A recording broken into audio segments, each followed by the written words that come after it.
Thank you. You may be seated.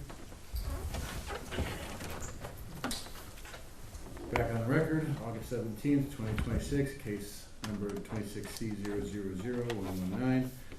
All right, Mr. Panik, at this point, have you had a time, or Mr. Vandevander, have you had a time to review the indictment with your attorney? Yes, Your Honor. Do you understand the indictment? Yes, Your Honor. Do you wish me to read the indictment to you, or do you waive its reading? Waive the reading, Your Honor. All right, thank you. It is a 5-count indictment as indicated by Mr. Flays. First count being aggravated theft, a felony of the first degree in violation of revised code 2913.02 A1B2, which carries a maximum possible penalty of a definite minimum sentence chosen by me up to a definite maximum sentence of 1/2 of the chosen definite minimum sentence. In this case, being a felony of the first degree, the definite minimum sentence chosen by me will be either 3, 4, 5, 6, 7, 8, 9, 10, or 11 years in prison, meaning that the maximum indefinite sentence you face is up to 16.5 years in prison. It also includes a $20,000 fine. Similarly, for count 2, telecommunications fraud, a felony of the first degree in violation of revised code 2913.05A, it is the same level of felony, which also therefore carries the definite minimum sentence of 3, 4, 5, 6, 7, 8, 9, 10, or 11 years in prison, up to an indefinite maximum of 16.5 years in prison. Count 3 is money laundering, a felony of the third degree in violation of revised code 1315.55A3, which carries a maximum possible penalty of 9, 12, 18, 24, 30, or 36 months in prison and a $10,000 fine. Count 4 is falsification, a felony of the third degree, which carry in violation of revised code 2921.13A9, carrying a maximum possible penalty of 9, 12, 18, 24, 30, or 36 months in prison and a $10,000 fine. Count 3 being forgery, a felony of the third degree in violation of revised code 2913.31A2, carrying a maximum possible penalty of 9, 12, 18, 24, 30, or 36 months in prison and a $10,000 fine. Mr. Flays, are there any other specifications or aggravating factors in this case? Yes, Your Honor. Count 3 has a very unusual provision. The money laundering charge also has an additional fine of $7,500 or 2 times the value of the money laundered, whichever is greater. All right, so I was incorrect, Mr. Vandevander. Count 3 carries a maximum fine. Is it an additional fine? Or it's an additional fine of $7,500 or twice the value determined to be stolen or laundered? Laundered. Okay, thank you. Mr. Vandevander, you have the right to counsel and the right for a reasonable continuance to obtain counsel. If you cannot afford counsel, counsel will be provided to you at the state's expense. You do have the right to remain silent, you have the right to a trial by jury, and you have the right to reasonable bail. Do you understand those rights? Yes, Your Honor. Mr. Panik, I understand that your notice of appearance has been filed with the clerk. I appreciate that. Thank you. You're welcome, Your Honor. Thank you. So, Mr. Vandevander, having heard the charges listed against you at this time, do you wish to enter a plea to those charges? Yes, Your Honor. How do you plead? Not guilty. I do accept your plea of not guilty. I have in my possession a form entitled Waiver and Request to Enter Plea. It lists the counts. It says not guilty. Is this your signature at the bottom? It's hard to see, but I think you went over this earlier today. Yes, Your Honor. All right, thank you. I also have a form entitled Defendant's Waiver of Speedy Trial, wherein you, Richard L. Vandevander, do waive your right to a speedy trial in this matter. Is this your signature? Yes, Your Honor. Thank you. I also have a form authorizing us to send you text messages to keep you apprised of court dates and I think an updated address. Did you fill this form out with your attorney earlier today? Yes, Your Honor. All right, thank you. Ms. Satterfield, who's this case going to be assigned to? This case is assigned to Judge Carolyn J.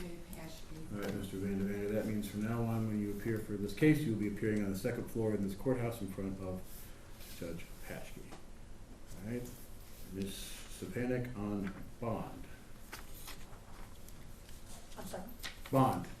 Do you wish your What bond do you wish to ask for your? Your Honor, we would request that he be released on a recognizance bond.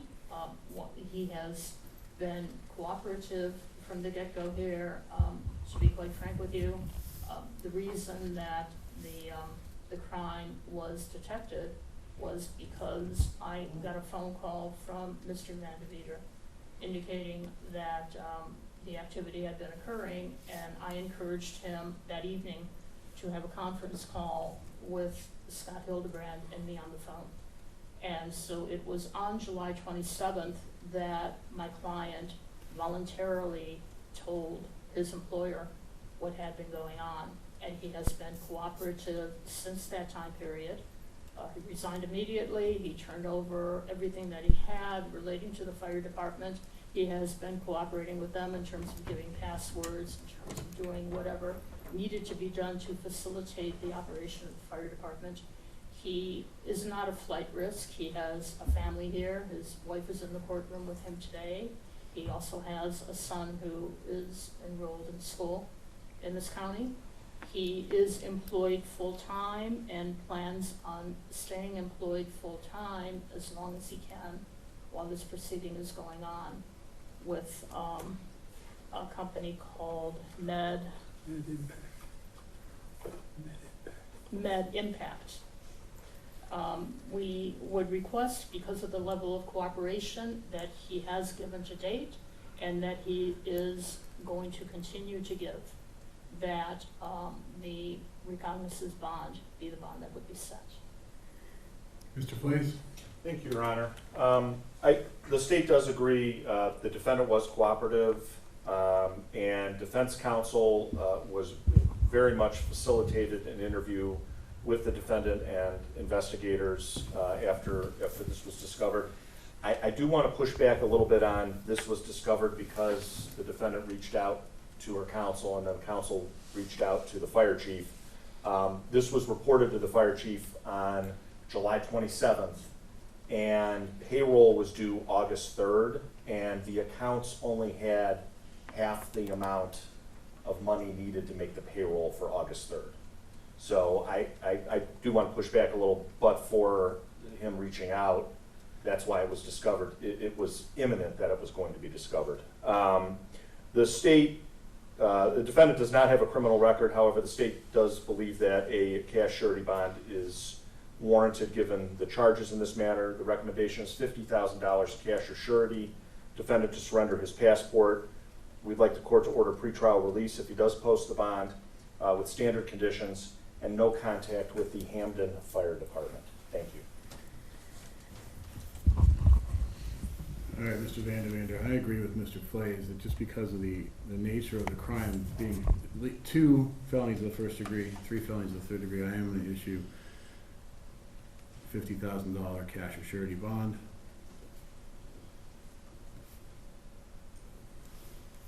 Order no contact with the Hambden Fire Department or its employees.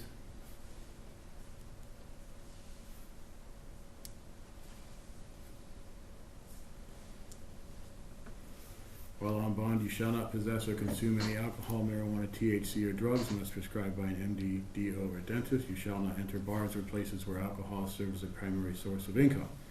You shall obey all the laws of the state of Ohio, shall not leave the state of Ohio without permission from the court or probation department. I am going to order that you surrender your passport.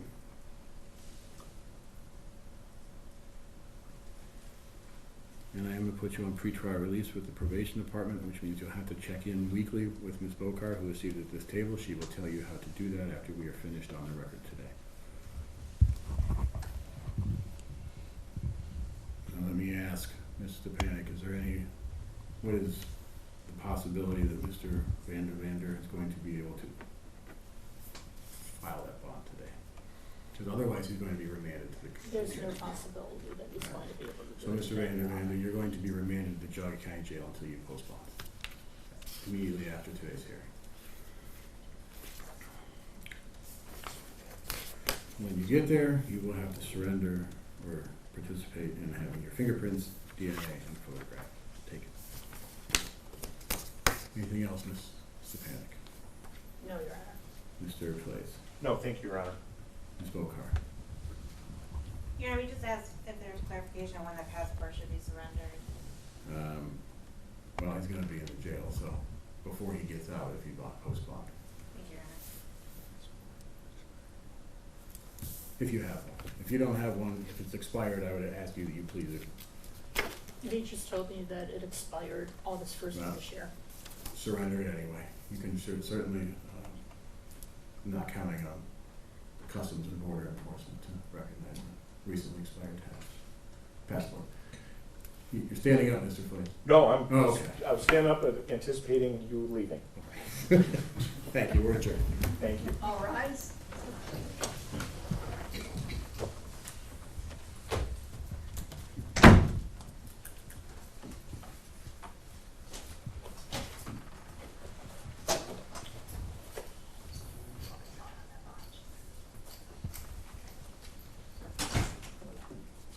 You're excused.